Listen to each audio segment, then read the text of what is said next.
رمضان جو ہے نا صحت بنانے کا بڑا بہترین نسخہ ہے. اس میں اللہ آپ کو موقع دیتا ہے ابھی کولیسٹرول کو ختم کروا دو, لیکن رمضان میں لوگوں کا موٹاپا کم ہونے کے بجائے بڑھتا ہے, کیونکہ افطاری میں طبیعت سے تیل والے پکوڑے پھوڑتے ہیں, طبیعت سے بریانیاں کھائی جاتی ہیں, چاٹ یہ اور وہ ایک ہی دم اتنا کھایا جاتا ہے کہ عام دنوں میں ڈیوائڈ کر کے کھاتے تھے, تھوڑا غنیمت تھی, اب ایک دم پھوڑتے ہیں, تو صحت بننے کے بجائے بگڑتی. اور رمضان میں موتیں بھی ہوتی ہیں. تو اس لیے رمضان کا اللہ نے جو آپ کو پیکج دیا ہے نا, افطاری میں آپ کھائیں کیا, ہٹو بچے ہو جائیں گے آپ 15-20 دن میری بتائی ہوئی خوراک اگر کھائیں گے, 15-20 دنوں کے بعد آپ کو ایسا لگے گا کہ مفتی صاحب جو 4 شادیوں میں بیان کرتے تھے وہ غلط نہیں, کچھ ان میں حقیقت ہے. وہ باتیں آپ کو جو بھی بری لگتی ہے نا وہ اچھی لگنا, بولو سنو جوان ہو جائیں گے. ایک کام آپ نے یہ کرنا ہے کہ آئل کو سحری افطاری سے نکالنا, کوکنگ آئل کیا کرنا ہے, بولتے کیوں نہیں, آئل کو نکالنا.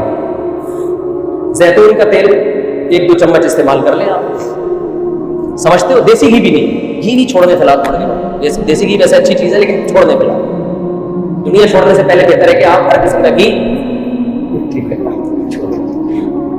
وہ زیتون کا تیل 2-3 چمچے پی لیا 24 گھنٹے.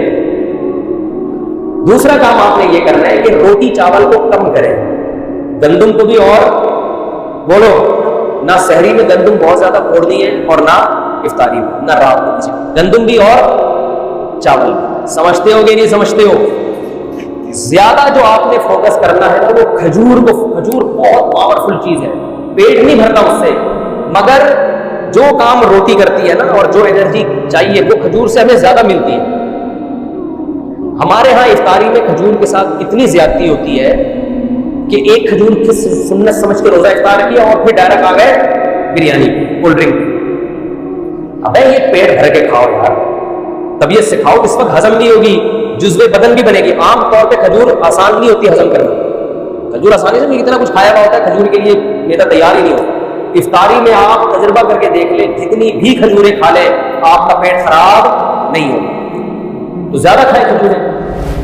اور یہ کولڈ ڈرنک کو ایک طرف رکھیں آپ. اگر آپ اول تو شربت, میں تو کبھی بھی افطاری میں شربت نہیں پیتا, کیونکہ افطاری میں تجربہ ہے کہ شربت اگر آپ نے پی لیا یا پیٹ بھر کے روٹی کھا لی تو مغرب پڑتے ہی آپ ٹن ہو جاتے ہیں, کسی کام کے تراویح کے قابل تو آپ رہو گے.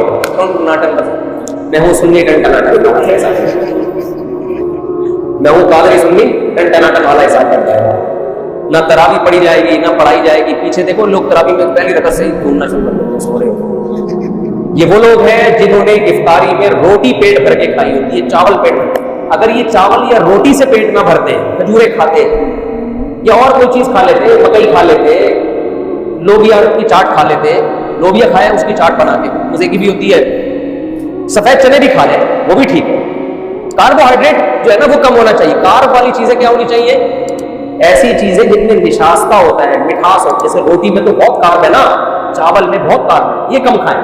باقی آپ دالیں کھائیں, آپ چاٹ کھائیں, بے شک سفید چنے کی چاٹ کھا لیں, دہی بڑے کھا لیں, تو کوئی اتنا مسئلہ نہیں ہے. جائیدادیں کھا کے بیٹھے ہوئے ہوتے ہیں لوگ, دہی بڑے بڑے آرام سے ایسا پڑے.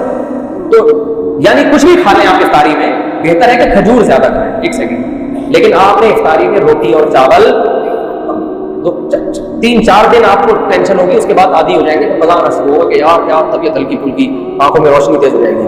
تو سحری میں بھی آپ نے روٹی اور چاول کو کم کرنا ہے اور آئلی چیزوں کو, اور افطاری میں بھی روٹی چاول کو آپ نے کم کرنا ہے. جب بھوک لگے لوبیا کی چاٹ کھا لی یا سفید چنے کی چاٹ کھا لی یا کالے چنے کی چاٹ, پکوڑے بھی اتنا کوئی مسئلہ نہیں کریں گے, پکوڑے بھی کھا, بیسن ہے نا وہ بھی اتنا مسئلہ نہیں کرے گا پکوڑا. زیادہ جو ٹینشن دے گی نا آپ کو روٹی اور چاول, اور یہ کولڈ ڈرنک اور شربت پیو ٹن. جس خوراک کو کھانے کے بعد انسان ٹن ہو رہا ہے نا, سنی ٹن ٹناٹن بن رہا ہے, تو سمجھ لو یہ خوراک آپ کی باڈی میں فیٹ پیدا کر رہی ہے. یہ خوراک کیا کر رہی ہے آپ کی باڈی میں, یہ اصول یاد. شربت پیتے ہی ٹن ہوتی ہے, طبیعت کی نہیں ہوتی تو تجربہ کر کے دیکھ لو. اس کا مطلب یہ کیا پیدا کر رہی ہے, فیٹ, یہ باڈی کو موٹا کر رہی ہے. روٹی کھاتے ہی طبیعت کیا ہو جاتی ہے, ایک دم آدمی کو غنود کی. یہ کیا کر رہی ہے, فی نفسی ضروری ہے روٹی, لیکن آپ کو میں رمضان کا پیکج دے رہا ہوں, ٹھیک ہے نا. اور چاول کو بھی